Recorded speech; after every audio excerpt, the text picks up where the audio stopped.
ក៏ថាត្រូវធ្វើយ៉ាងម៉េចដើម្បីមនុស្សជាទីស្រឡាញ់ស្នេហាខ្ញុំក៏មិនសត់ណាតាំងពីចាប់ផ្ដើមប៉ុន្តែយើងប្រឹងតស៊ូណា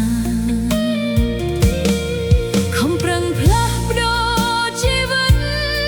ពីក្រកសត់ទៅមានបានតែការខំប្រឹងគ្រប់យ៉ាង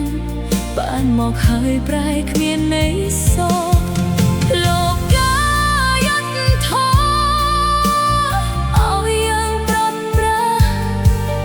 មានទ្រព្យមានសោះអូនក៏លីចាកលោកី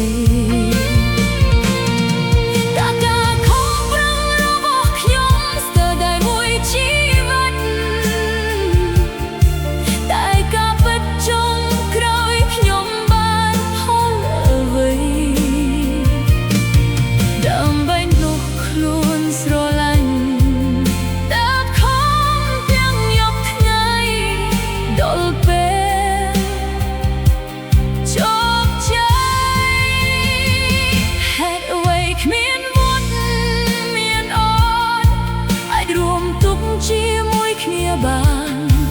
តែមិនអាចរួមសុខសាន្តចង់ផ្ដល់គ្រប់យ៉ាងចង់ឃើញស្នាមញញឹមដែលឆាប់ចាប់ចូលបងលេបងយំស្រែករកមុំកេតតែសត់ទ្រពធនអ្នកជួយខ្ញុំលេងបាន